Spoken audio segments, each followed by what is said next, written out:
Hey, welcome to Home Video Hangouts. I'm Cody and I just saw the new movie Challengers. Challengers is directed by Luca Guadagnino and features Zendaya in the leading role. So watching the trailer for this movie, I was expecting a somewhat thrilling, dramatic tennis movie, and in some aspects that's what this is, but I want to kind of share with you what this movie was actually about and what stood out to me and what I think could have made this movie better.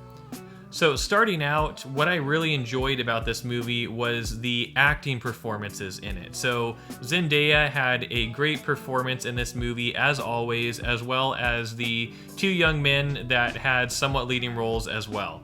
And this movie was very much a drama movie focused around tennis stars, but it also kind of focused on this plot of a love triangle between the three main characters and them constantly competing for each other's attention, or mainly for Zendaya's character's attention.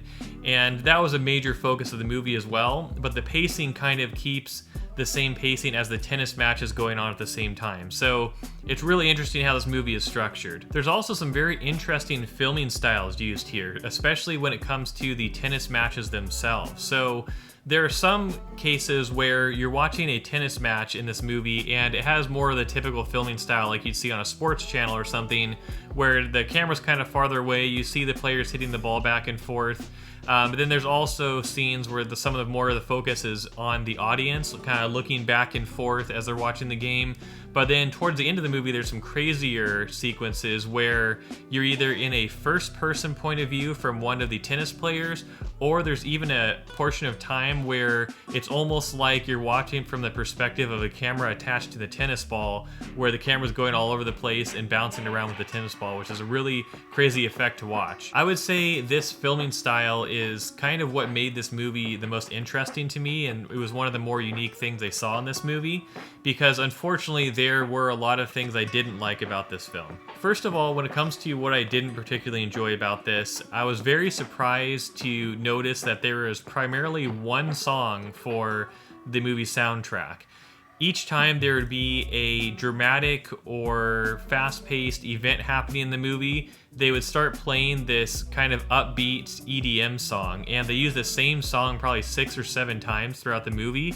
And in my opinion, they always started playing it a little too soon to where it gave away what was going to happen. Like there's gonna be some dramatic change of events, and it seems like it was kind of overpowering, almost overpowered the dialogue in some cases, which was very odd for a major Hollywood film, and I was really surprised there wasn't more variation in the soundtrack in this film. Now, the other thing I really didn't enjoy too much here was the plot. I did enjoy the tennis aspect of this and the competitive tennis playing. I thought that was something I enjoyed, and I haven't seen a lot of tennis-focused movies, so that was what I appreciated, but the other dramatic aspect here, which in a lot of ways is the main focus of this love triangle between Zendaya's character and the two young men who are tennis players, it was kind of bothered me because, for one, none of these characters have respect for each other in the roles that they're playing, and they're constantly doing things that could be considered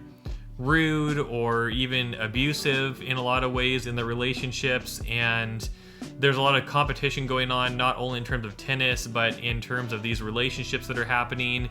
And while it makes for, a more dramatic film in some ways, it's also just slightly disturbing or off-putting, I think. And I know that the trailer kind of makes it clear that that's the kind of movie this is going into it.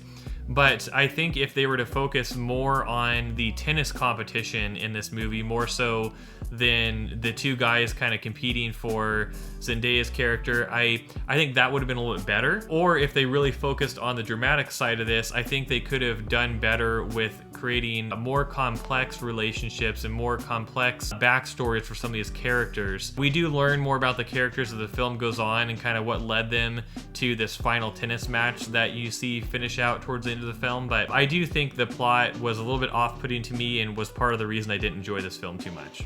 This film also had somewhat slow pacing, and for kind of this EDM music they're using and how fast-paced tennis matches can be, I thought that was kind of odd as well. There were times where, there were some fast-paced tennis matches going on, and I appreciate the pacing of the movie, but there were a lot of things that I felt could have been edited out as well. There were plenty of scenes both in terms of the characters being on the tennis court and off the tennis court where they're kind of just standing around or sitting around and not much is happening, and that adds extra time to this film and dull moments that could have easily been edited out. And so I think that this film could use some work in that area of editing as well. So with all this in consideration, I would rate this movie a 4 out of 10. This is a somewhat low rating, but I give it that because I think there's so much that could have been improved here, and I know that the actors and actresses involved here are capable of so much more. And I think if you're already a fan of Zendaya, you may still enjoy her performance here, but I also think that she deserves better source material than this. And so I think there are some good aspects of this film, but it's not really one I would recommend seeing in the theater. I was actually able to see an early screening of this on a format similar to IMAX, and while the sound was better than normal in theaters, I didn't think this is a film that really takes advantage of it. So I would say, if you eventually rent this one when it comes out, you may enjoy certain aspects of it, but this definitely isn't a film I'll be buying or one I would recommend seeing in the theater. But that's just my opinion. Let me know in the comments below what you think of this movie, if you plan on seeing it, or what your thoughts were on it if you've already seen it. And if you haven't already, make sure to hit the like button and subscribe button down below to stay updated on my latest content coming out around physical media and movie reviews. And I can't wait to share my next videos with you, so I'll see you in the next one.